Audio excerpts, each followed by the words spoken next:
Welcome, everyone. It's just turned noontime, my time on the west coast of the US. Wanted to welcome everyone to our 2020 fall meeting workshop on geoscientist licensure and certification. Thank you for joining our workshop, where we will review global licensure and certification requirements for geoscientists.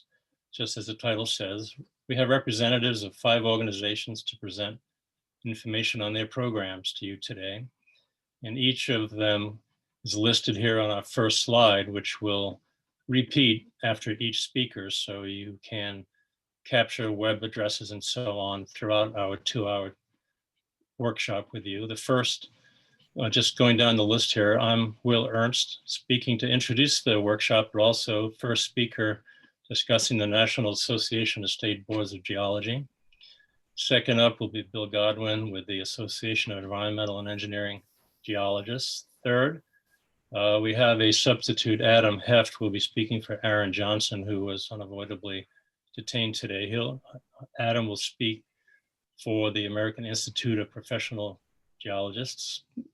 We have Andrea Walde, Geoscientists Canada, and finally, Paul Britt with the American Association of Petroleum Geologists. Note that we have the web addresses provided here for each organization if you want further information after our workshop. We have 2 hours for this workshop, and we've organized ourselves so that each speaker will have about 20 minutes to present their information. And we want to use that time, real time, for attendees to ask any questions during each individual speaker. We'll also have maybe about 15 minutes after our last speaker for any other questions you may have of any of us. The slides for each speaker will be shown in advance by Doug Rambo, who is a member of the Asbog Executive Committee, as am I. And Doug will also watch, I think we all will, but Doug will also watch for any questions asked through the chat and raised hand functions, especially chat. And he will track the use of time throughout the workshop to make sure we stay on track. So please use those features for any questions you may have, real time during speakers and certainly throughout 2 hours together. But in the meantime, kind of common protocols for Zoom meetings, please stay muted and please turn off your camera as well, except when you have a question. Finally, we understand that this workshop will be recorded by AGU and it'll be made available after the fact. For the teachers on the call, I wanted to mention that the link to the recording will be made available through the National Association of Geoscientists Teachers, given their sponsorship of this event. With that, I think we're ready to begin, and I'll continue as our first speaker for the Association of State Boards of Geology, or ASBOG for short. Next slide, please, Doug. The map you see is really the best way to introduce, in very general terms, the organization and summarize the services we provide. Asbog is a not-for-profit entity formed in 1989 to support each state in the US, usually with some exceptions, that require geologists to be licensed to practice in their jurisdiction. The states that currently require licensure of geoscientists in their jurisdiction are green on this map. And it's important to note that the specific licensing requirements vary from state to state, and each is detailed in the state's statute. I'll mention that New York is the most recent state to require a license to practice geology.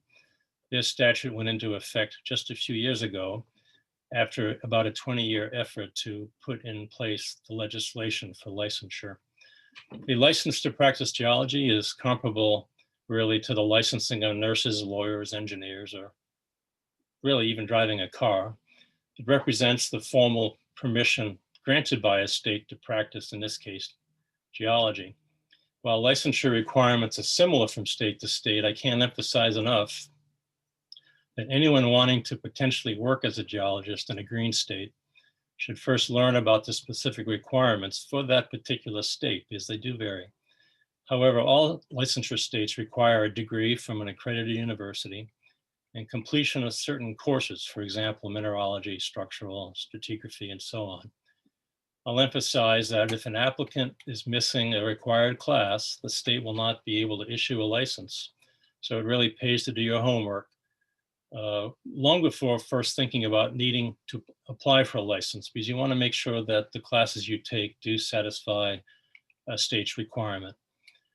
Now, Asbog provides a critical role and serves what we say is a connective link for the green states, those that require licensure, primarily by providing 2 uniform examinations that each state uses to test and document what's considered to be the competency of individuals that apply for a license in their state. The first exam, as shown on the list to the right, is the Fundamentals of Geology exam, which tests what students graduating with an undergraduate degree should have learned from their coursework. Every state licensing program also requires an applicant, as it says there, to work as a geologist under the supervision of a licensed geologist, typically for 5 years, with a higher level degree, usually substituting for 2 years of work experience. With the practical working experience achieved, applicants must then pass the Practice of Geology exam and finally have their good character verified by 1 or more licensed geologists. I believe virtually every state that requires a licensure follows the same checklist, which needs to be satisfied to be awarded a license in any particular state. About 2 years ago, you'll see the blue states on the map. About 2 years ago, Asbog added first Michigan last year, and then just this year, Iowa. We call them blue states. They were gray until they made blue, because each state does not have licensure legislation for geoscientists. Geoscience programs, however, in those 2 states, maintained by university systems, now offer the FG, the Fundamentals of Geology exam, to their graduating students as an exit exam in effect. And their intent is to both support the careers of their graduates and to help evaluate how good of a job the program is doing in educating their students. And I'll get into that in a bit more detail later in my presentation. Finally, the gray states have not seen fit to pass legislation requiring a license to practice in their state. However, some require other forms of a credential, and we'll cover that later in our workshop. I should add, however, that geologists tend to be very mobile creatures, and especially early in their careers, and rules do vary from state to state. And while some accept a license issued from another state, that's called reciprocity, I believe all states do accept the Asbog test results, regardless of where or when a candidate sat for an exam.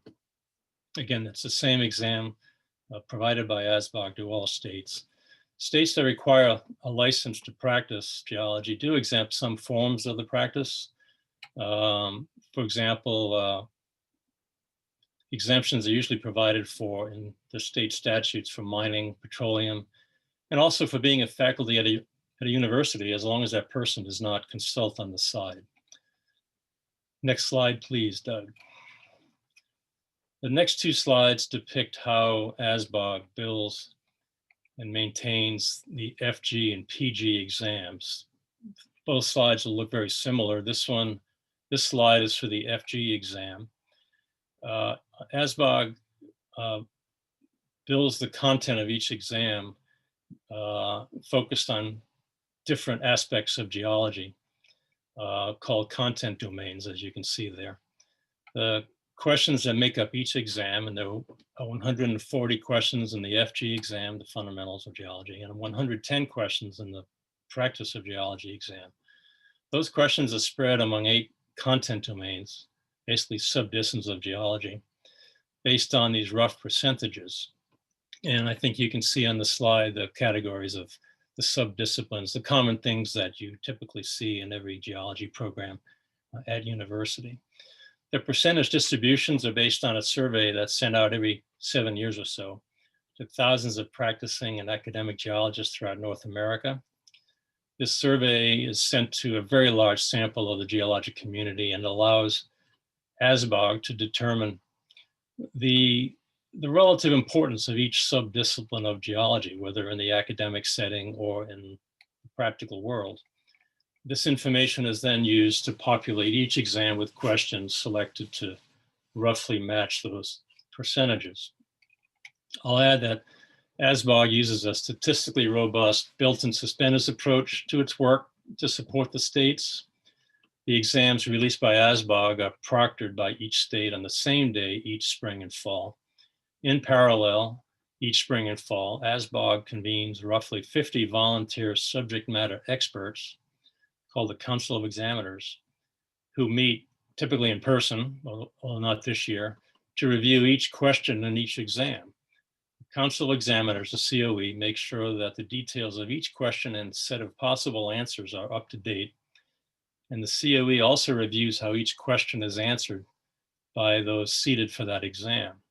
Again, the statistics that have been compiled for every time that question has ever been used in an exam. It's an extremely data intensive process, especially given the results on responses to questions that have been accumulating over many, many years now that the Asbog exams have been offered.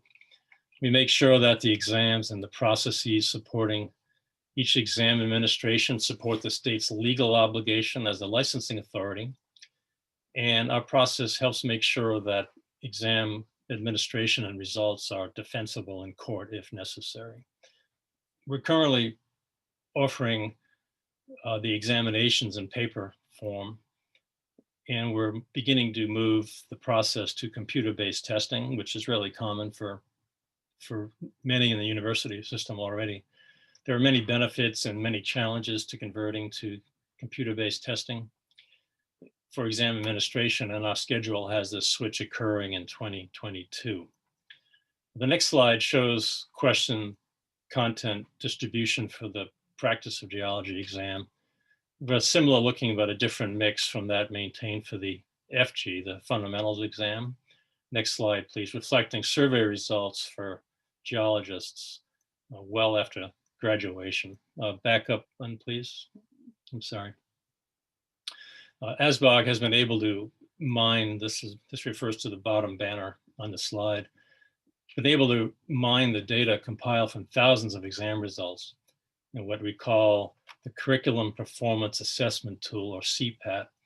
Most briefly, based on statistically relevant data sets, universities with at least 8 graduates that have taken the FG have available to them the statistically validated results that can be used by those universities to evaluate how well their students have mastered course material. In effect, the 8 content domains roughly align with the courses offered by a university program. And this allows an ongoing assessment of program effectiveness based on the test results of the graduates. In some respects, test results are a test of the university itself. Now for the next slide, please, Doug. Thank you. This slide shows the top users, if you will, of the CPAT data set. You can see that it's based on numbers of FG exams administered to graduating students from these schools. The ones who have really reached this top tier really have a champion on the program at the university, really realizing the importance of a license for most, if not all, of their graduating students, and therefore they've really emphasized the benefit to students. We'll take a moment for you all to look to see who's on this list, whether you as a university are on the list or someone else in your state is, for coordination after the workshop. It's really important to, we think from a university point of view, to make sure that the students know the licensing requirements exist and that the CPAT tool is available. The next slide, Doug, shows all universities that have access to CPAT data. Again, you need to have at least 8 data points to have some statistical bearing on the results for use.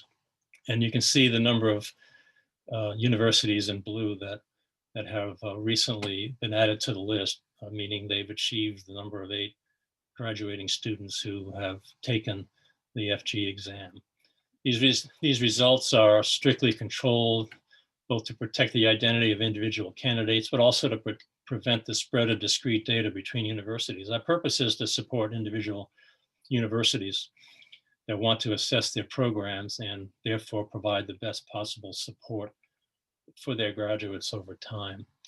Next slide, please. My closing slide is a snapshot, as you can see, of the total number of candidates that have taken the FG and PG exams each spring and fall since 2008. Within these data, embedded in these data, are numbers of individuals that have passed or failed, how many times individuals collectively have had to retake an exam 2 or more times, pass-fail rates, etc.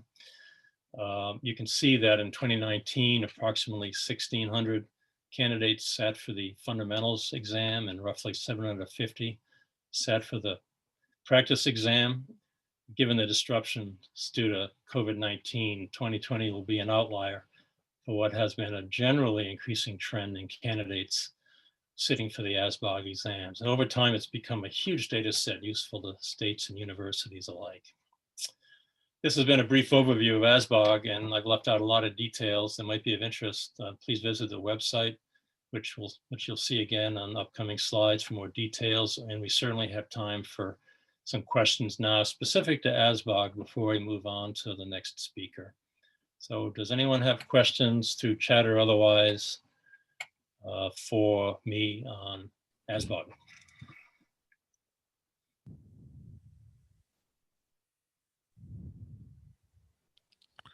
We did not prime the pump well enough, but that's okay because we move on then to Bill. Okay, hold on, Will, we do have a question. Okay. Let's see. We've got a question that someone has posed that comes up a lot from faculty is, let's see, is amongst the universities that participate, is there a preference to the type of, and the question got cut off. Doug, perhaps if the person with the question could go off mute and ask. Actually, okay, is a preference to type of institution, private college versus state university? It makes no difference if I'm understanding the question correctly. The university program and awarded degree has to be accredited, but as importantly, the coursework completed by the applicant for sitting for an exam has to complete the requirements for the state in question. The process works this way. The applicants for potentially being awarded a license sit for the FG exam first. Once they have a license, they have to apply to the state in question for permission to sit for that exam, which is proctored by the state through which they submit an application. So the state staffers in Department of Licensing usually will check the credentials of the person who wants to sit for the FG exam, Fundamentals of Geology exam, confirm that they have the degree issued from an accredited school and they have the proper coursework based on the statute requirements in that state. So it really doesn't matter. I think the question was private or public. It really doesn't matter. It really depends on the category of the degree awarded and the coursework completed to satisfy state requirements. Okay, we have another question asking if you can explain in a little more detail about the exemption for university professors unless they are consulting on the side. This, good question. This gets specific to individual state requirements. We mentioned earlier, depending on what state you're in or what state you might be working in, to go to that state, assuming it's a green state from our initial map, and read the statute, read the rules, talk to the people in the state government that administer the licensing of geologists in that state, and make sure that you understand what is truly specific state to state for the states you care about. Several states, just offhand knowledge, if you teach, you don't need a license, but that is within the control and the confines of a university system, which has its own way to assure competency and so forth for you as an instructor. However, once you go into the private sector to consult and present yourself as a geologist for hire, that is usually what triggers the requirement for a license in virtually all states, to my knowledge. I think that answers the question. Okay, and I think we have time for one more. And this question is, does Asbog plan to partner with universities to have students take this licensing exam maybe in their final year, since it is necessary and students potentially want to use the degree to work? And further, it goes on to say, I think most students don't know they have to get the license. So could you expand on that, Will? Good question. We, as Asbog and individuals like Doug and myself, do a lot of outreach to, for example, the GSA, Geological Society of America conferences and so on, and also with AGU today. The objective really is for outreach such as this now, and also just in general, getting the word out. You as students, assuming you're a student, making sure you let your faculty become aware of the requirement. You are correct that many faculty are not aware of the requirement, or maybe are somewhat disinterested in students once they graduate. We as Asbog have been able to turn gray states to blue, if you will, for Michigan and Iowa. We have conversations going with some other states, but really in the early stages. And this is a relatively new change to how Asbog provides exams to organizations.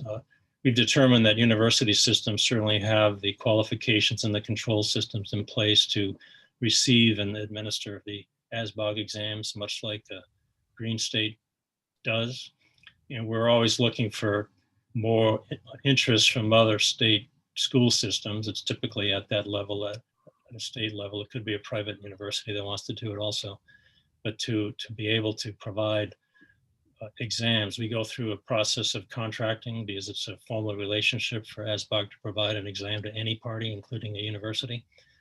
But we're welcoming that. We don't have any other states ready to turn blue, if you will. And Doug, I think we've kind of used my 20 minutes. No, I'll be available, of course, at the end for more questions if there are any for Asbog. Thank you very much. Okay, thank you, Will. Do you want to introduce our next speaker? I can do that. Bill Godwin, Association of Environmental and Engineering Geologists. He's, I believe, currently president of the organization this year. He has information regarding licensure in the United States and gives a different perspective on what I just described. I spoke in terms of an Asbog perspective with our role providing exams to states and universities increasingly.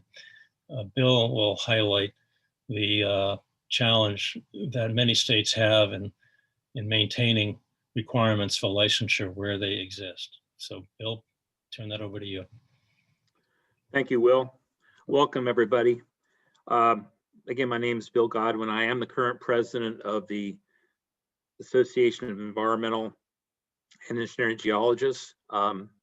We call ourselves Aapg. We focus on and support members in the applied geosciences, which is a very important concept.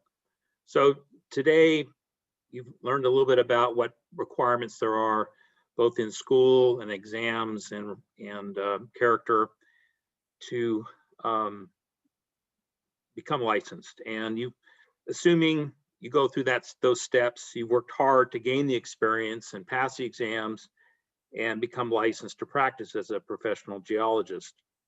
However, I'm going to change tracks here a little bit and suggest that you should consider what efforts are being made to protect your hard-earned license and what responsibilities come with it in the realm of public safety. So this segment here is going to explain what happens after you get licensed and what, regardless what state you're in, what efforts are being made to honor and protect the public through your licensure. Aapg has had a strong policy on professional licensure, basically trying to increase professional registration of geosciences Currently, there are 32 states, as was shown in green on Will's slides. Unfortunately, there have been also counter efforts to abolish, sunset, or modify laws within these states with regards to existing licensure. And the feeling is that they're basically trying to diminish their effectiveness or benefit to public safety for whatever reason. It could be monetary, it could be just reducing bureaucracy, it could be someone's pet project to do so.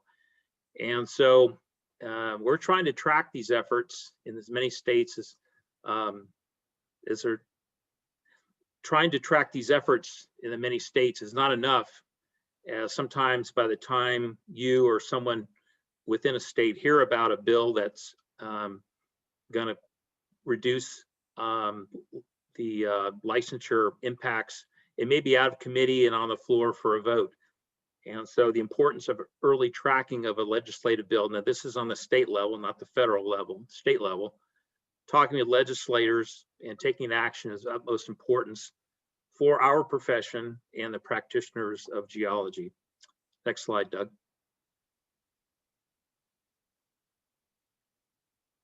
So Aapg has recently subscribed to a 50-state legislative tracking software system known as Statescape. And how Statescape works is it's a database that is linked to all 50 states and identifies bills that are submitted for legislative review. The goal is for us to track issues that may impact licensure or the practice of geology and get those issues on our radar in time to launch a response. Now, the response could be in support of efforts to increase the effectiveness or the utilization of licensure, but in most cases it's to diminish, or I mentioned sunset. The term sunset is used to describe a law that will just basically expire, if you will.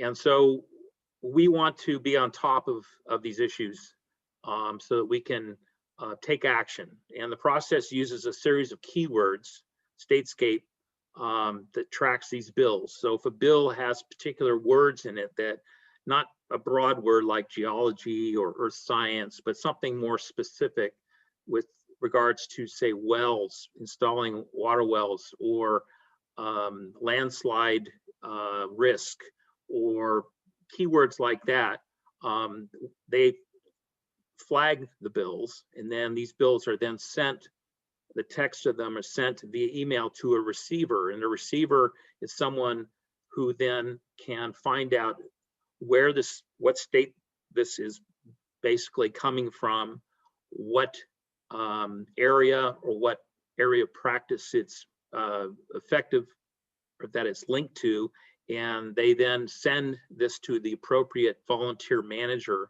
who can then talk to legislators or talk to other people in the know. So that's basically how it works. It's basically tracking keywords, getting the message out to the people who can take action and mobilize, and whether it means going to the Capitol building and talking to people there, or to write letters, or to try to jump on top of this. Next slide, Doug. So the Statescape, it's a legislative regulatory tracking system.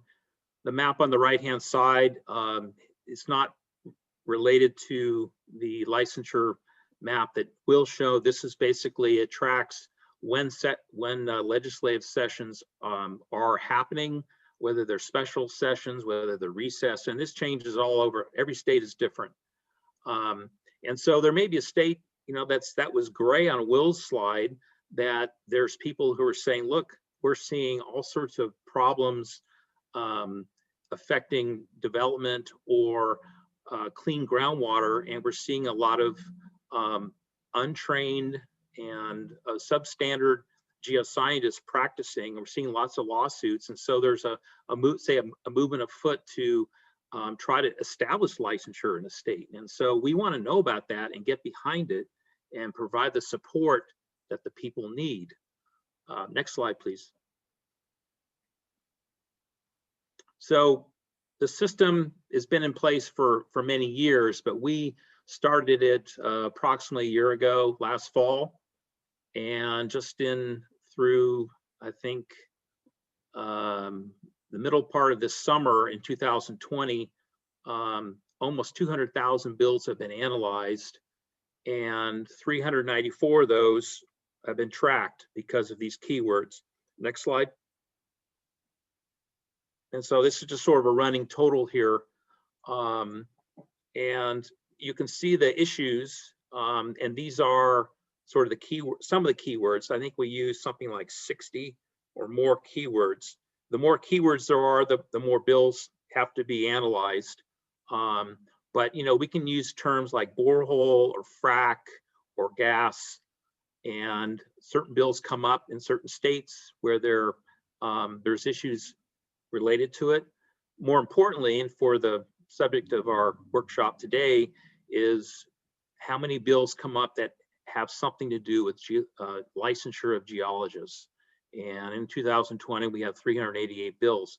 It's very hard for, say, one person to sift through all these different bills in different states and trying to get behind what's happening, whether it's just a minor change or whether it's a fundamental change. So the system allows this tracking to be more focused and to send to the people who need to know about it.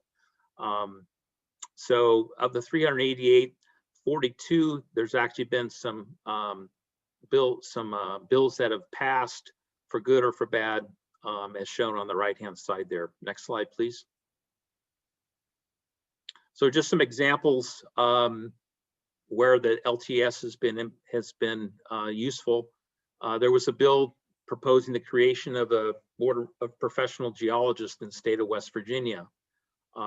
We may not have known about this. We really have very few, if any, members, AEG members there who are on top of this or who are registered. In California, there was a bill that would have allowed preferential treatment for some licensure applicants. I am not exactly sure what that preferential treatment was, but we like to have a level playing field, and so there shouldn't be any conditions put on licensure. There should be as consistent as possible. Every state is different, but again, there's a lot of bills that come out of California. In Illinois, there was a bill that would have created a potential amendment to a licensing act. I think Illinois has had a number of issues in the last 5 years or so.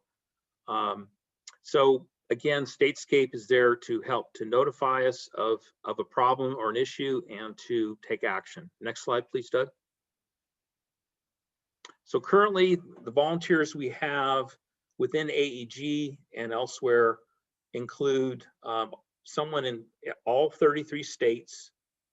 And then we have unique volunteers, including 11 regional directors. AEG is made up of 10 US-based regional directors, and then we have an international one who sits in South Africa. So each of the 10 regional directors and each of the chapter chairs, the 35 chapter chairs that we have across the United States, as well as volunteers from our licensure committee within AEG, are all unique volunteers.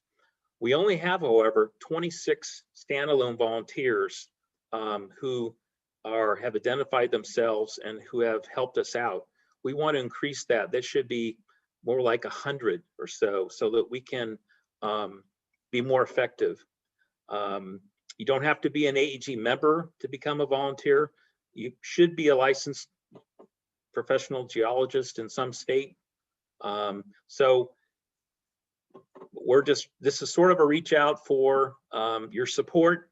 If you have not become licensed yet, then just your takeaway here should be that we're looking out for your hard-earned license, and it's important for public safety that we have an effective licensure and enforcement system in place, and we don't want to let this fall away. There's been a lot of effort, time, and money put towards licensure in all these states, and to just let it sort of fall away or succumb to a legislator's pet project, that's just not right. Next slide, please. Yes, we need you. So in summary here, Statescape we believe is a valuable tool given the quantity and relevancy of the information that it provides via its notification system. We hope that other geoscience organizations or geoscientists will realize the value and help Aapg find more volunteers. Next slide, please. So Aapg doesn't just focus here on this LTS. We have resources on our website, and our licensure committee are involved in trying to help get other states on board with licensure and provide the background and the steps that need to be taken. These are found on our website here under licensure resources. We also have a professional legislative support fund which stands behind these efforts here. So I believe that's the end of my presentation here, and I'll take any questions if anybody has any.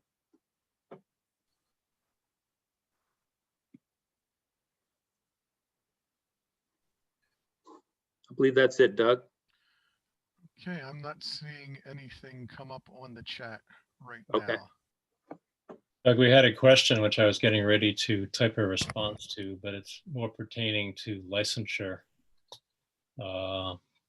Differences between having a engineering license versus geology license in an accompanying state. I'll answer that on through chat reply. Okay. So that one does not pertain to Bill directly. Any questions for Bill on the Aapg system?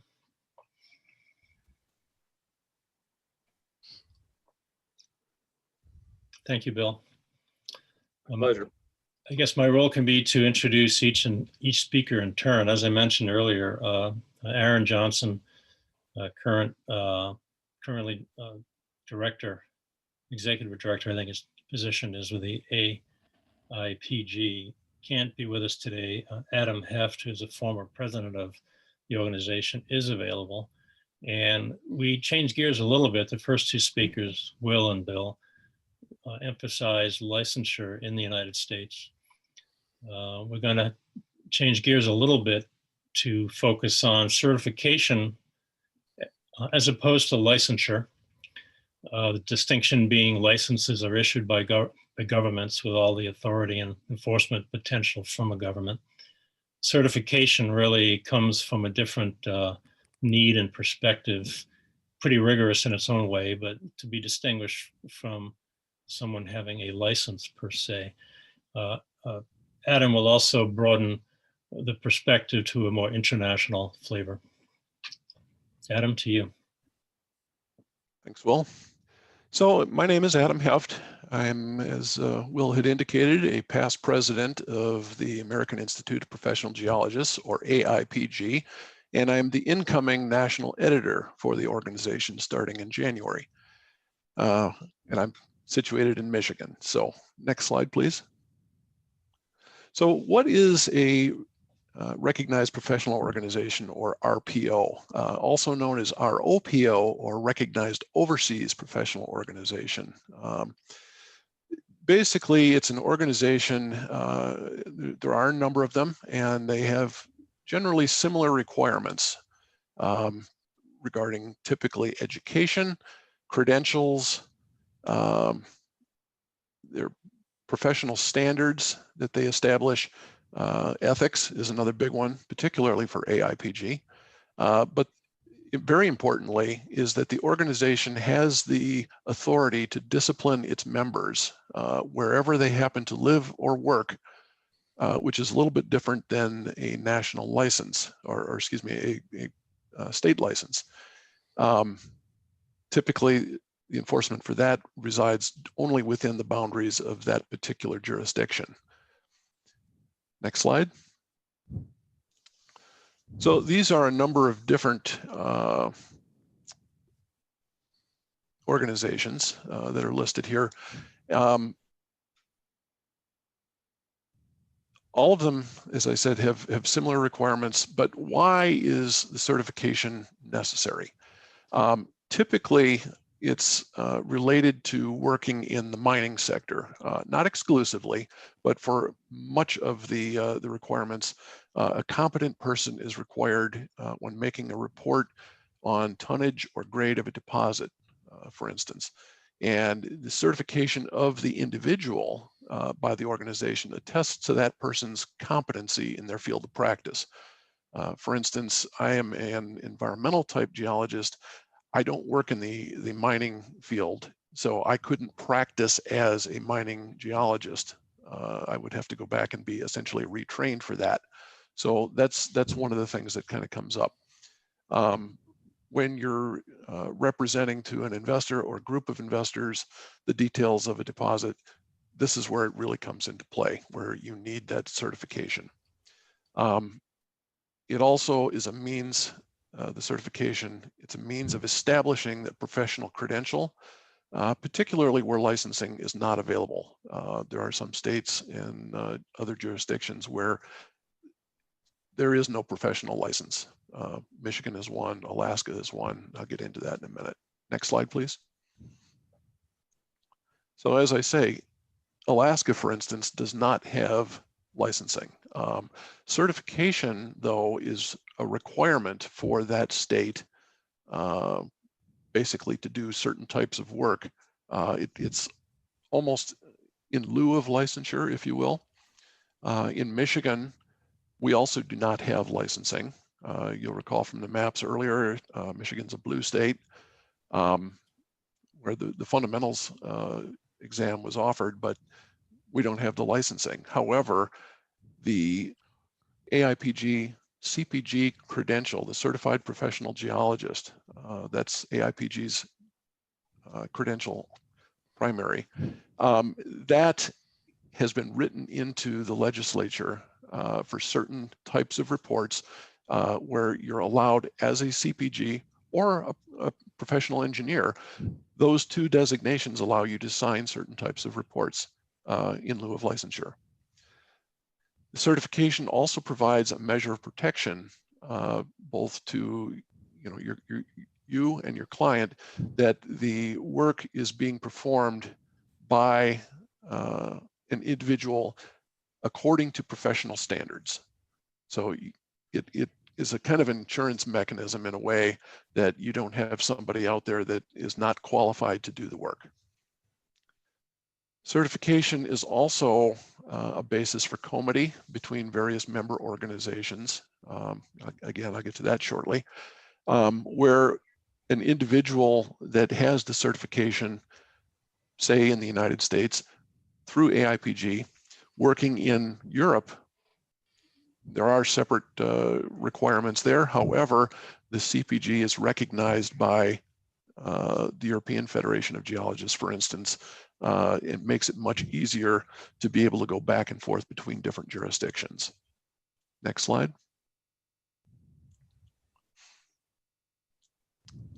Actually, back up 1 second. There's one other point.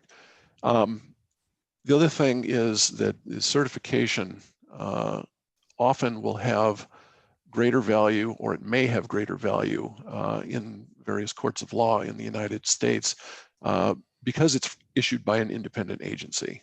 Licensing boards may have a perception by the court or certain attorneys that the board, they have an incentive to protect its members to continue their existence, but they also don't have the jurisdiction to discipline or reprimand a licensed member that's practicing outside its jurisdiction.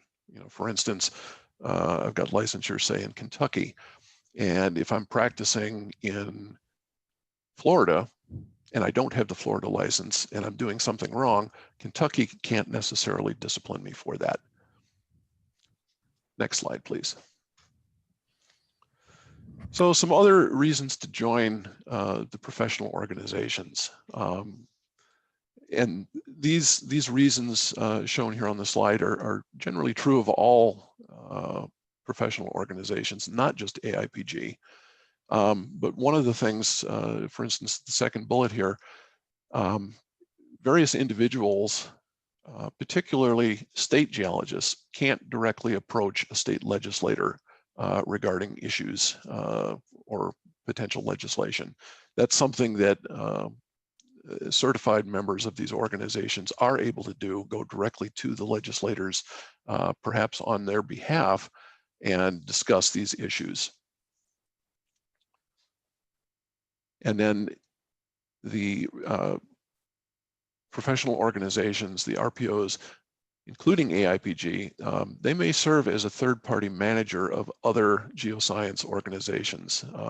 So for instance, Aapg manages the Women Geoscientists organization, and that helps to promote a larger, I guess, pool of geoscientists, a larger group of people that make for a larger voice when speaking on a variety of different issues, whether it's to legislators or the public. Next slide.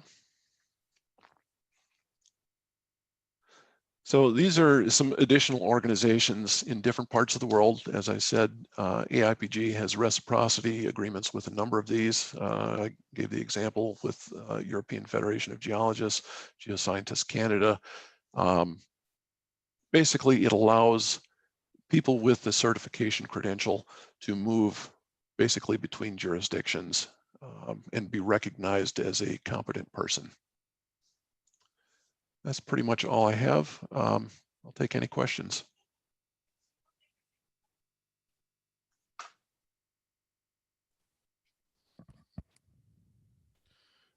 We had one question come up in the chat box that says, do any of these certifications transfer to certified professional geologists in other countries, like in Australia, or do people need to get a new certification if hired abroad? Yeah, basically, you know, as I was saying here, the CPG credential, as offered by Aapg, we've got agreements with these different organizations, and if we go back, I think to this third slide, there were a number of them listed, and basically, yes, we do have here. There you go.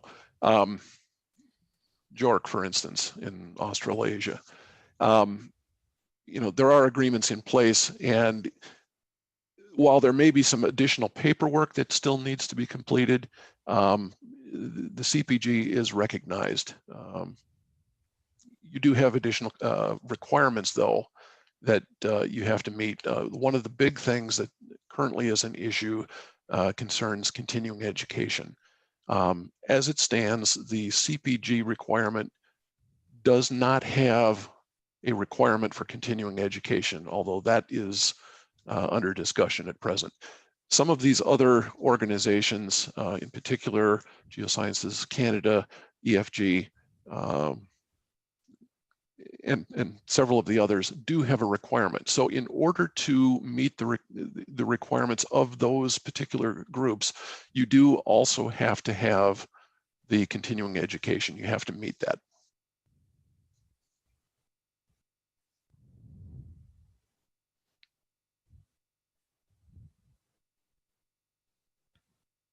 Okay, I think that covers everything in the chat box. All right. Any other questions for Adam? Yep, we still have some time.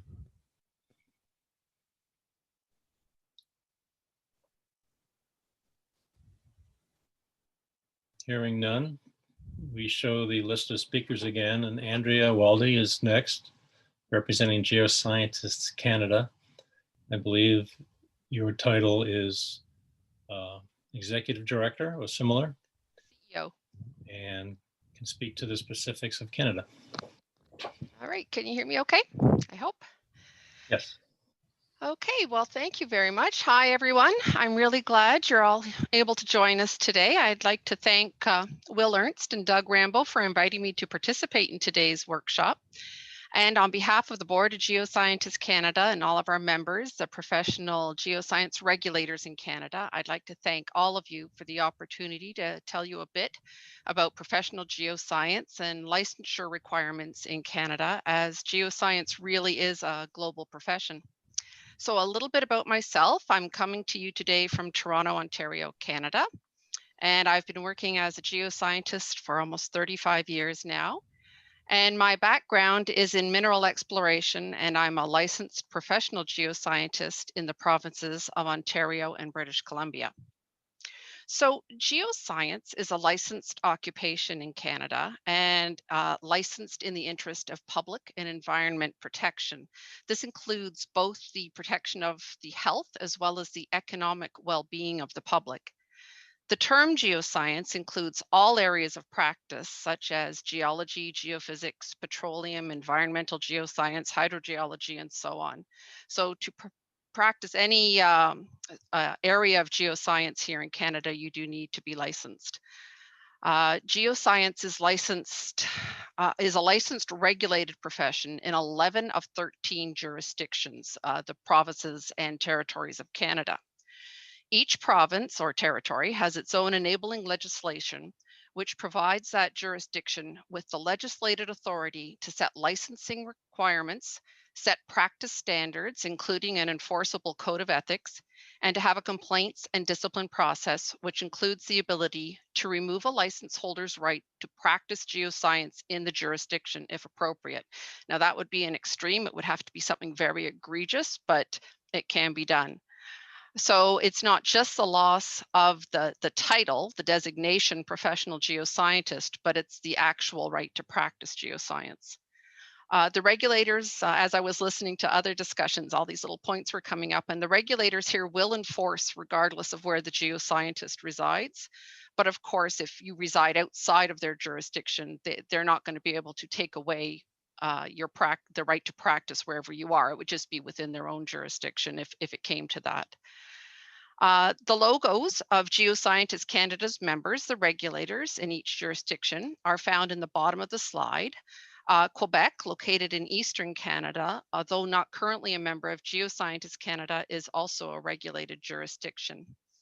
There are only 2 jurisdictions in Canada which are not regulated at the moment for geoscience, and that is Yukon Territory, which you'll see on the upper left of Canada there, and a little tiny island on the east coast, and that's Prince Edward Island. And although geoscience isn't regulated there, in order to file any reports or anything on a securities exchange, the individual would have to be licensed anyway. So even if they're working in the Yukon, people tend to be licensed just in another jurisdiction. Geoscientists Canada itself is not a regulator of the practice of geoscience. We work on behalf of the regulators to facilitate national discussion, helping to align geoscience regulation across Canada. We speak for them nationally and internationally, and we take on any other projects that may be of support to them. There are 10 professional geoscience regulating bodies in Canada, with most also regulating professional engineers. They're usually a combined organization. In only 3 jurisdictions are geoscientists and engineers regulated separately, and that's in Ontario, Nova Scotia, and Quebec. There's 2 bodies in each jurisdiction there. Each geoscience regulating body is listed on Geoscientists Canada's website and may also be found on a new interactive map that I'll talk about later on. You must be licensed in each jurisdiction in which work is conducted in Canada, regardless of where the work is conducted. So you may, if you resided in Ontario and you're doing work in BC, you would be licensed in both jurisdictions. And if you were somewhere in the States, but you're working on a property in British Columbia, you would need to be licensed in British Columbia. Sorry, I lost my spot there. So the one other thing to consider is that for each jurisdiction, there is a licensing fee. So yes, please, next slide. So what do you need to become a licensed or registered professional geoscientist in a jurisdiction in Canada? Well, first I should note, and I'm sorry, Adam, I may be jibing a bit with you here, that there is no mutual recognition of PG or CPG of the US PG or CPG in Canada at this time.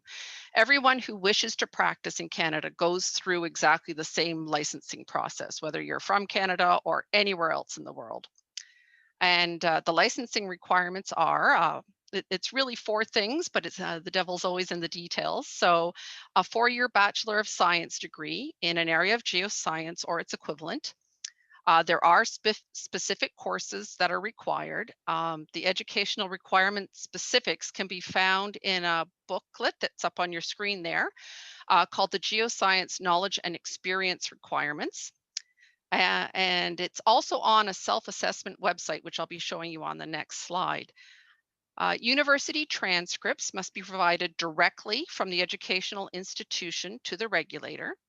In most cases, for transcripts from outside of Canada, there's usually an equivalency evaluation, which is more often than not done through an organization called World Education Services, but it's always best to check with whichever regulator you're applying to for the specifics of their licensing process. An applicant also requires 48 months of geoscience work experience supervised by a professional. The experience to be demonstrated can be found on the regulator websites, but a general description can be found in the Knowledge and Experience Requirements booklet and on the website that I'll be showing you next. Some work, if any is completed, done during your undergraduate and some conducted during postgraduate studies may be counted towards that work experience, but it's best to check with the regulator again. An applicant one other thing I should mention is that there needs to be 12 months of Canadian or Canadian equivalent experience within that 48 months. Usually experience in the US is acceptable, but again, it's best to check with the regulator. An applicant can become a geoscientist in training or a member in training with the regulator before having acquired all the necessary work experience. And although at that point, a GIT or an MIT is not able to take responsibility for the work that they're doing at that point, they have to have another professional sign off on what they're doing. That type of membership does demonstrate to everyone you're working with and employers and such that you have already fulfilled the knowledge requirements and are on track to becoming a licensed professional. So you also need experience and good character references. Usually it's 3, but again, it varies between jurisdictions, so you'd want to check that. These individuals will confirm the work experience that you're providing and confirm your good character as well. The references must usually be registered professional geoscientists or registered professional engineers qualified to conduct geoscience. You also have to be proficient in the business language of the jurisdiction in which you're applying. For instance, if you were applying to Quebec, you would need to be able to communicate in French, both written and spoken. In most other jurisdictions, the business language is English or possibly English and French, in which case proficiency in either language would be acceptable. And the final step is the professional practice exam, which has to be completed by everybody and passed before becoming licensed. And the exam can be delivered through an online proctored exam. There's 110 multiple choice questions, each with 4 options and only 1 correct answer. The exam is 2.5 hours. In some jurisdictions, it's a touch longer because they add a few questions that are specific to their jurisdiction and an essay. It is not a technical exam. It does not test your knowledge of geoscience. It's an exam on applicable law, ethics, and professional practice. Once all the required documents are received by the regulator for the application, it usually takes between 4 weeks to several months, assuming that all the requirements are satisfied to become licensed.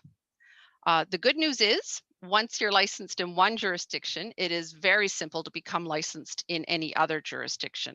You simply let the regulator in the next jurisdiction know which other Canadian jurisdiction you're licensed in, pay the application fee, and the process to get registered can take between 24 hours and to a week, and that's about it. And next slide, please. So I was referring to this new website. Geoscientists Canada just launched the Geoscience in Canada website in early 2020. The website is designed to provide general information on professional geoscience in Canada and on becoming a licensed professional scientist in Canada. If you're curious about whether you would meet the requirements for licensure in Canada, there is a self-assessment tool that will allow you to compare details you enter about your academic training and your work experience as a geoscientist with typical requirements for professional registration in Canada. At the end of inputting your information, you have your own access code and everything, which is yours to keep. Nobody else ever sees any of this. It's completely private and for you only. Nobody has access to it, not even Geoscientists Canada. At the end of it, you get a final self-assessment report in a PDF format, and you can track how you've done and how close you are to the requirements for licensure. There's also a licensing cost estimator, and it will give you an estimate of the total cost to become licensed. It includes items such as the application fee, transcript fee, transcript assessment cost, exam fee, that sort of thing. There's also an interactive regulator map, and that's really useful. On this map, you can click on any province or territory where you might want to become licensed, and you'll find a whole wealth of information about the regulator, about their processes, about their requirements. Again, this is a little more on the general side than if you're actually on the regulator's website, but there's a great amount of information all collected in one spot here. So if you want the actual lowdown on a specific regulator, it is best to go to their website, but the links to those websites are provided on our regulator map. Next slide, please. So there are quite a few resources available to you to help you know about geoscience in Canada and becoming a licensed professional geoscientist here. I'll give you a quick overview of a few that might be of interest. The first one on the left-hand side of your screen is Geoscience in Canada, Understanding Our Earth, the Vital Role of Canada's Geoscientists. And it describes how geoscience professionals serve the needs of society in Canada, how they work with other scientists and experts and provide a complete picture of environmental issues, keeping Canadian people, wildlife, landscapes safe and healthy, and in balance with a strong economy needed to support society. You'll also find discussion on climate change, public health, safeguarding water resources, geohazards, mineral resources. There's a whole bunch of information. It's a really colorful book, and we use it a lot when we're talking to government, but it also gets used in high schools and in just general community outreach as well. It also highlights several Canadian geoscience professionals as well. The next book in from that is the one I've mentioned a couple of times, which is the Geoscience Knowledge and Experience Requirements for Professional Registration.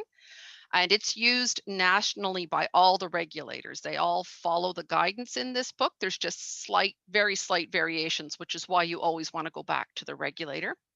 And again, all of these documents are available on Geoscientists Canada's website and on the Geoscience in Canada website. The next book over is Framework for Assessment in the Licensing of Professional Geoscientists in Canada. And this is used more by our member organizations, the regulators, but it gives you a little bit of insight as to how applications are, the suggested way that applications should be assessed. Again, there's slight variations between the jurisdictions, but more or less they follow this guidance. And the last book is the Geoscientist in Training or Member in Training booklet. And it helps geoscientists in training with information on gaining work experience, what sorts of individuals would be appropriate supervisors in order to facilitate future licensure. It provides information on networking, and GIT and MIT memberships are available through all of the Canadian regulators. One other item that's not up on the screen, but that we have recently developed is on the Geoscientists Canada website, is the Professional Practice Standards and Guidelines Catalog. Geoscientists Canada has collected all of the standards and guidelines put out by all of the regulators that professional geoscientists are expected to follow here in Canada and put them into one spot. So if you wanted to know something about environmental geoscience practices or geophysical practices and guidance on these things, this is a searchable catalog that you can go through, and it'll link you through to all the various documents to help you with your professional practice. Next slide, and I think that's my last one. If there's any questions.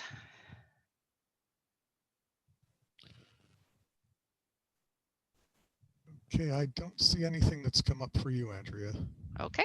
There is one actually came in more privately to me, Doug. Okay. I might be reading between the lines, but what is the relationship between Geoscientists Canada and the Canadian universities? Does Geoscientists Canada engage with geoscience departments? If so, how might this be different from the US? Oh, yes, so Geoscientists Canada engages with the universities, and all of the regulators also engage with the universities. So when we were developing the knowledge requirements for entry to practice, there was a mass consultation during that process, and all of the universities were consulted, and there was much back and forth over several years, I might add. So they were deeply involved at that point. As well, I personally attend something called the Canadian Council of Chairs of Earth Science Departments every year, and we give a presentation, and there's back and forth there. As well, each of the regulators reaches out to the universities in their jurisdictions and keeps in touch with them, and also gives the regulators send volunteers to give presentations to the students, letting them know about the requirements for licensure and what will be expected of them as practicing professionals. Hope that answers.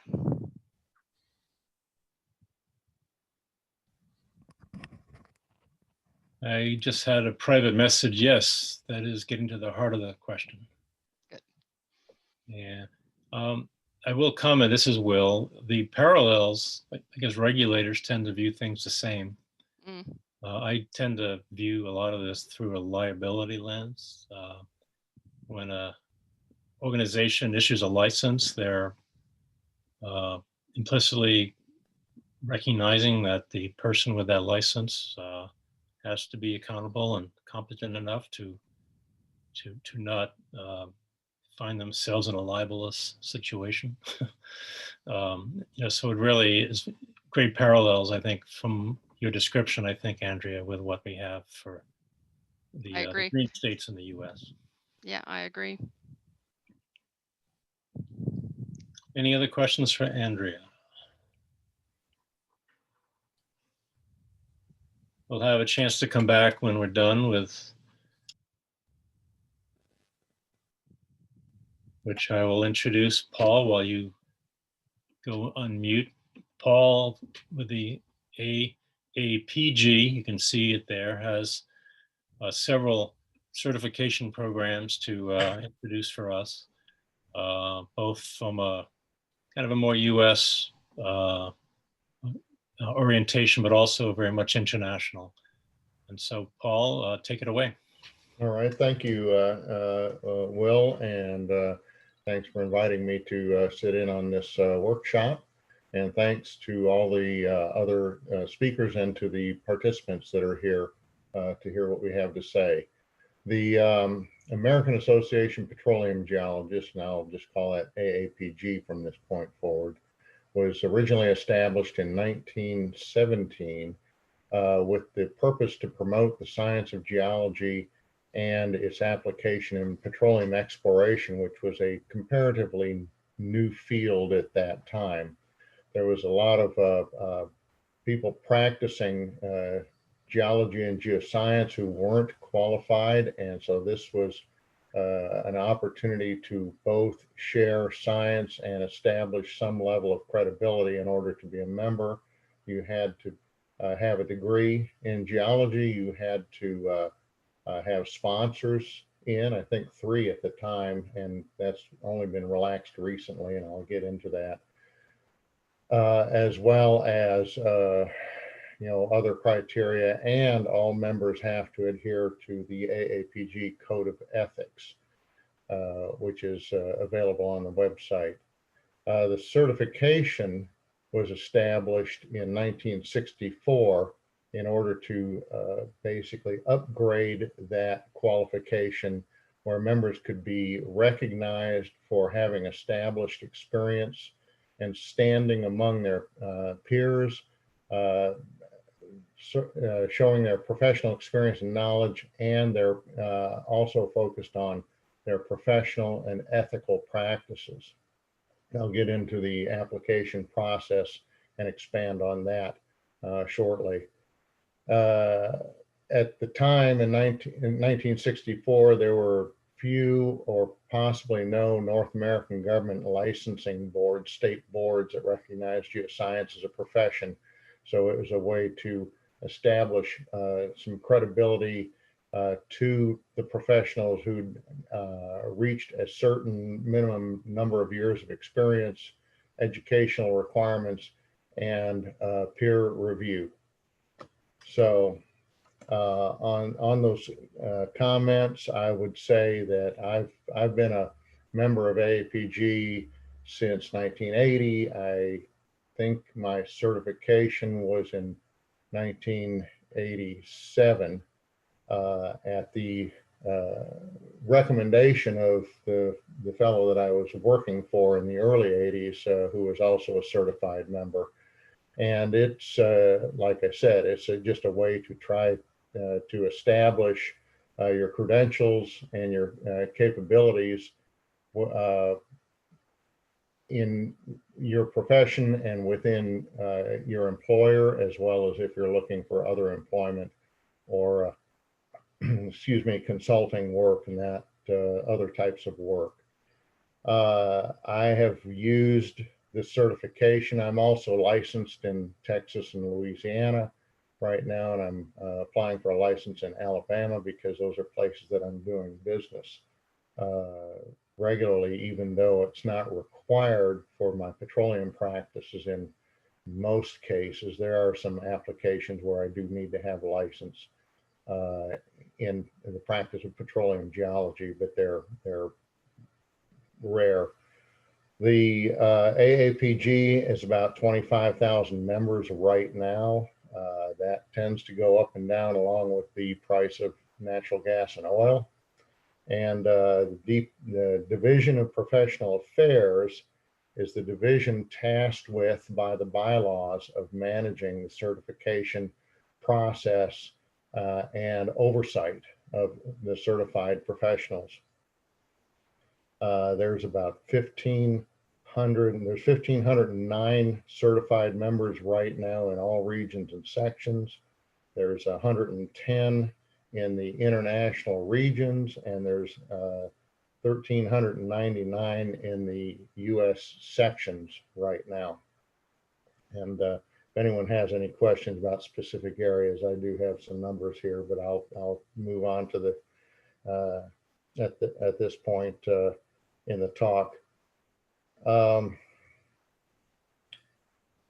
Next slide, Doug, please. A lot of the things that that Adam mentioned with the Aapg are virtually mirror what the Aapg has in terms of certification. In fact, I believe the Aapg and the Aapg established certification at about the same time in the 1960s. And Adam can correct me if I'm wrong on that.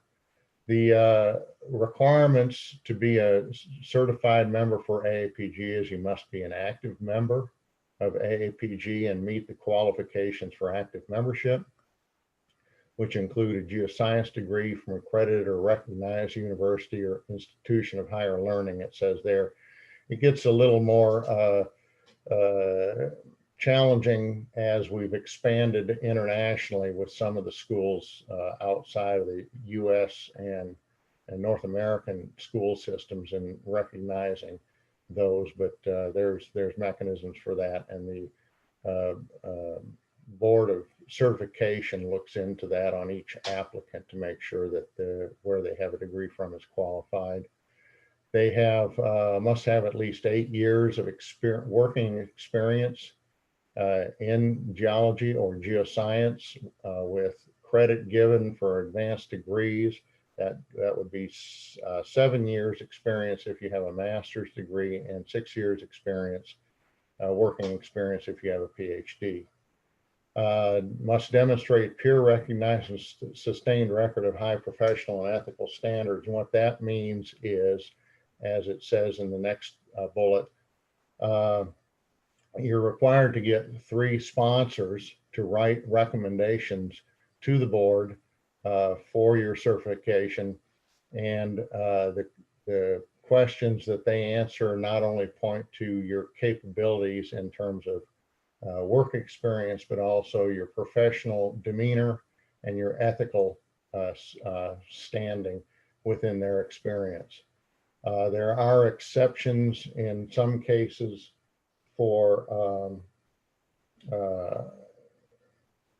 particularly in areas where there are not a lot of certified members, some of the international areas where they will accept recommendations from people who are not certified, so long as they have the same experience levels that a certified member would have to meet in recommending that person for a certification. And that covers the last point as well. Like I said, it's not just the experience, it's their professional demeanor and ethics. And all of the certified members have to, as well as Aapg members, but they have to agree again that they adhere to the Aapg Code of Ethics. Doug, if I could have the next slide, please.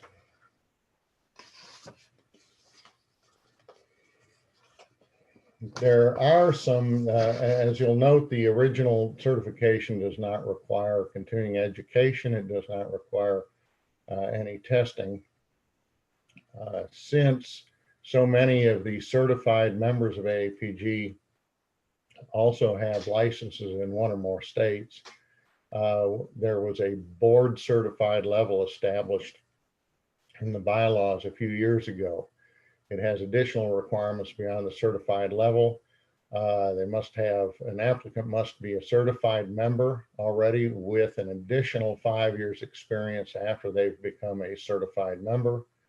They must submit a record of professional development hours, or PDHs, and that requirement is a completion of a minimum of 20 PDHs per year. And also annually they have to, in writing, acknowledge affirmation of the Aapg Code of Ethics. Some of the professional societies require the continuing education. I'm also a chartered member of the Geological Society of London. They have an annual requirement of professional development hours. Their requirements are a little bit different than these, but you have to submit that record each year to them, and as well as you would have to submit a written record each year for board certified level of the Aapg certification. Next slide, please, Doug.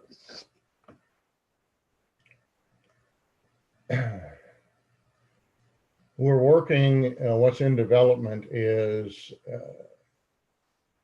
initially, as the Aapg went international, increasingly international, there at first was not a lot of interest from the international regions for certification.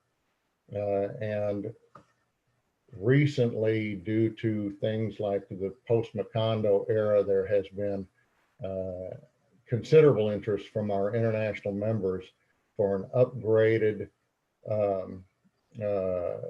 certification level to demonstrate their qualifications, or to quote one of our members who was the chief geologist at a large international company. He said, when you're standing in a room full of lawyers, you have to prove that you're qualified to do what you do, and these certifications aid in that respect, particularly in areas internationally and in the States where you don't have local licensing. What we're looking at is meeting that applicant would have to meet the requirements of Aapg certification as well as the board level certification. And we're developing examinations of basic and specific skills, and we're developing some subject matter expert tests. There's about 6 of those in proposal right now, and all of this is being developed. Testing of applicants will be performed by subject matter experts in that particular subject, and that's under development. And maintaining annual training would be required for board certified and SME levels. And board certified in this case is what we were originally calling global certification, but we're merging the two, the existing board certification and the proposed global certification into one, because they were already so similar in some of their requirements. So that's really it. I've used my certified status when I've testified in front of state regulatory agencies, as well as a few court cases. I'm working on a case right now where I'll be serve as an expert witness in a case in Australia. And these things help establish your credentials, particularly to people outside of an industry who recognize the experience that you have. It helps establish that your experience in a more credible way. So that really is about it. I'd be happy to answer any questions. If Doug, if you go to the next slide, you can go to aapg.org and try to navigate through there, or the aapg.org division. That's a pretty long one. If you just type in DPA for Division of Professional Affairs .aapg.org, it takes you to the same place. And if you wish, you can contact me, and I will be happy to direct you to anyone who can answer any questions that you might have, if I can't answer them for you. Thank you.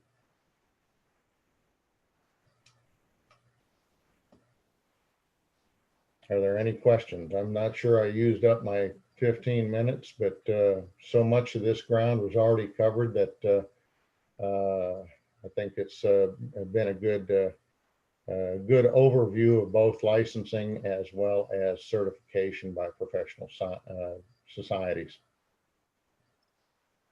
Thank you, Paul. Good discussion. We're running a little ahead of time, so we have even more time for remaining questions. There is one that just came in for you on chat from Monica. I'm curious how the SME certification process will go. Will it be an online interview?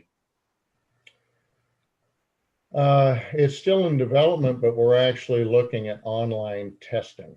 The testing for board certified would be a test of basic geological skills, and then basic professional and ethical qualifications. And then the SMEs would be more specific tests.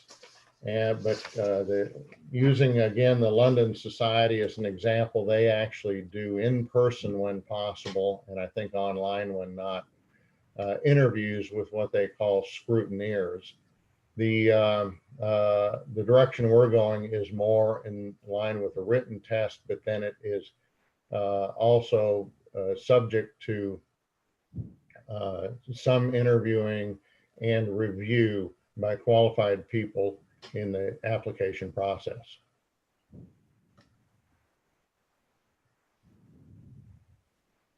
Does that answer the question you posed through chat, Monica?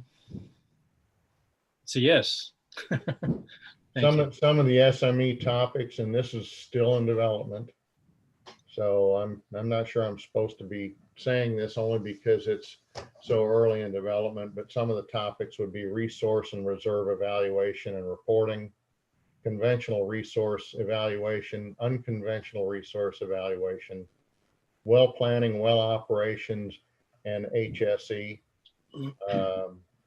Environmental geosciences, we do have a division of environmental geoscience within the Aapg, and geomodeling, geostatistics, data analytics, et cetera. So those are some of the ones proposed right now.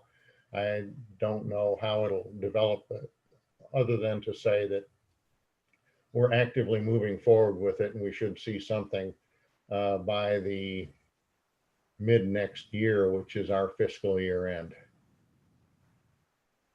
Thank you, Paul. I think your secret is safe with us. If you feel that you're sticking your neck out too much. Well, and if somebody thinks they need want to see something else, send me a note, and I will bring it to the committee.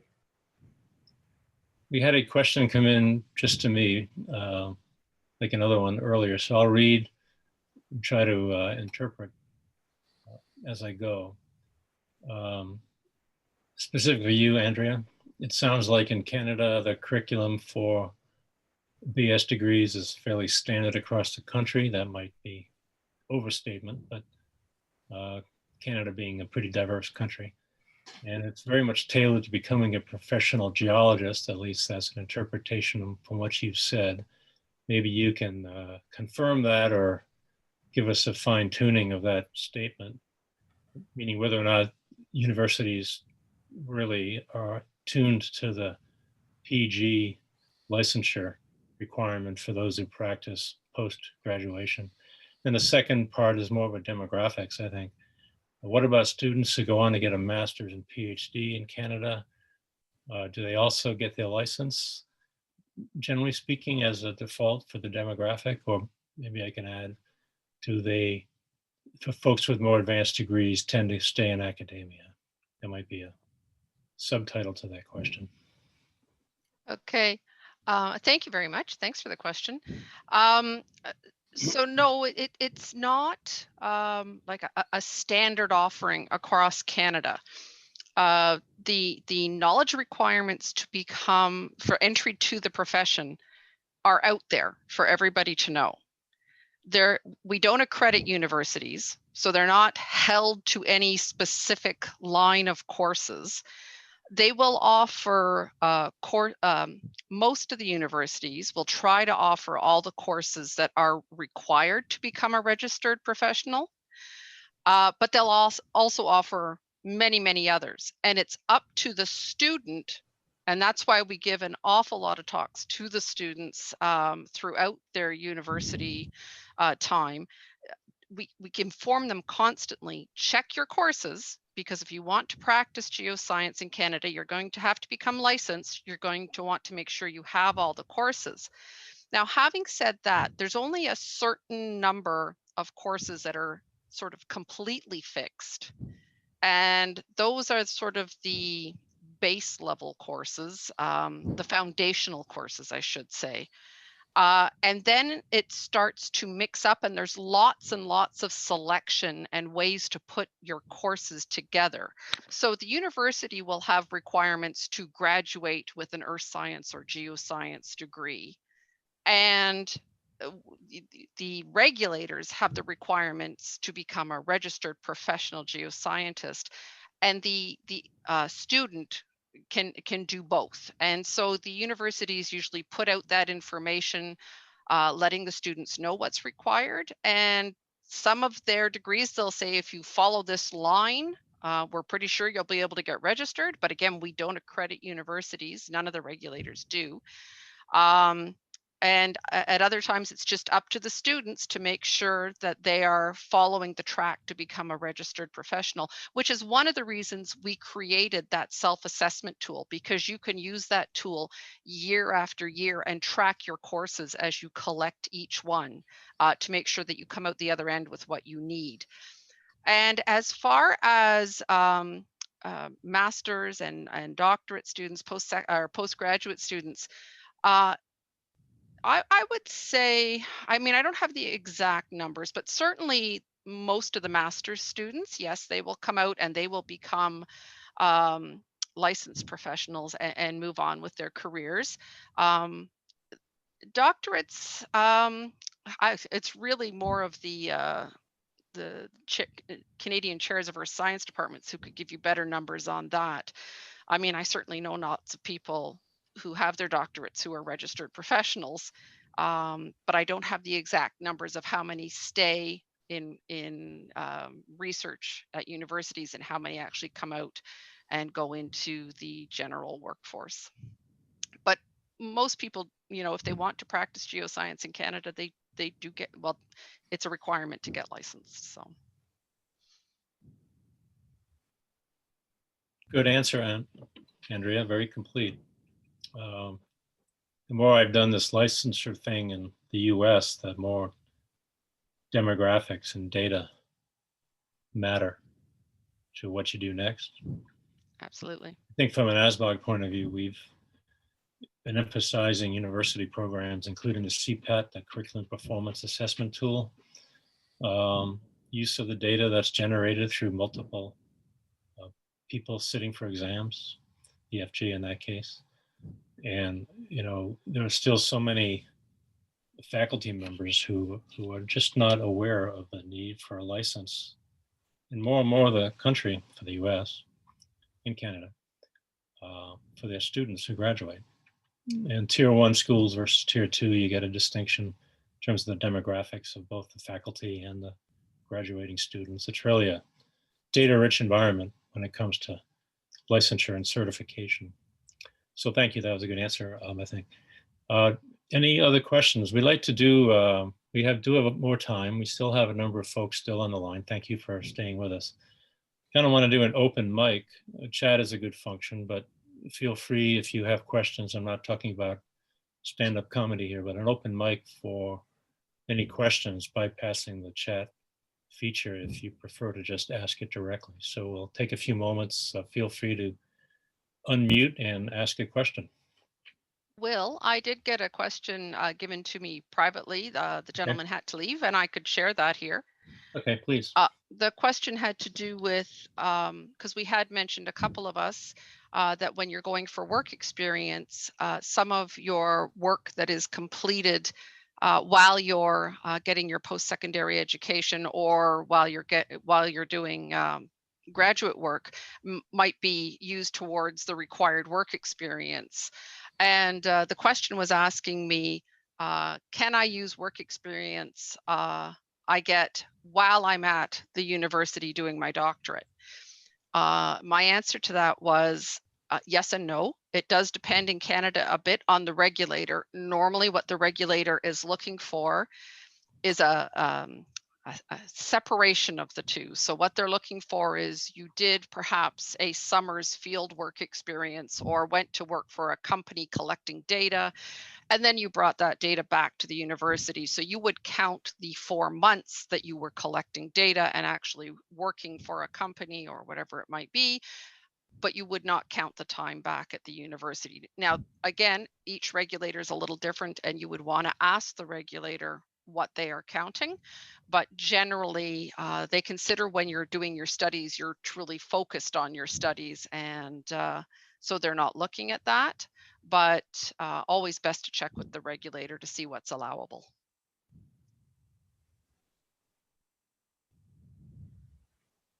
Thank you. We had a question for you, Andrea, regarding the self-assessment. Question is there any way to get an example of that self-assessment that you brought up? You can just go on to geoscienceincanada.ca and click on the self-assessment tool, and you can just go right through it. It's open to everybody. It's free of charge. You can play around in it. And as I said, nobody sees what you put in. Nobody sees anything about it. We don't track any of it. Everything's anonymous. It's strictly for your own information. So you're all welcome to go in and play around with it and see how it comes out. It's very straightforward to use. If you do it thoroughly, it takes a little bit of time to do it, but it's really easy to use. It's just a bunch of click buttons. So, and it'll give you a very clear report. I don't know if that answers your question or whether you were hoping it could be pulled up on the screen. I'm not quite sure. I think pulling it up on the screen might be a bit challenging, given we're not ready to do that. But Yeah. But your answer, I think, addresses the point. We did have a question, more administrative in nature, regarding the recording that is being compiled by AGU real time during our workshop. It'll be available through AGU, but also, as I mentioned during part of the introduction, we've coordinated with the National Association of Geoscience Teachers. They have officially sponsored this workshop as part of their process for bringing information, including the recording of the workshop, onto their site for access by members of the NAGT. But I know we haven't had the details provided yet, because I haven't seen them, about when the recording will be available. It'll be cleaned up probably a little bit, lopping off the introduction and the ending that really doesn't provide content. But it'll be available, I'm sure, somehow through AGU directly as well. Open mic opportunity. Any questions or more through chat? I think we've addressed everything through chat that was provided through chat. So if you provided questions through chat and they have not been answered, please bring that to our attention.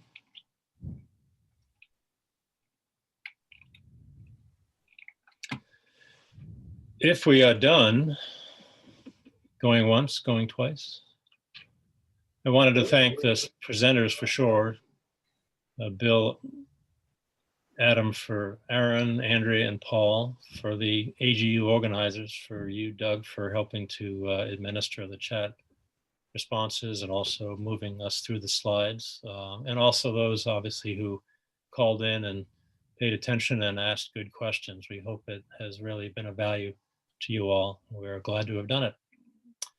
So pending any last chat or open mic, I wish you all well. Thank you. Thanks, Will, very much.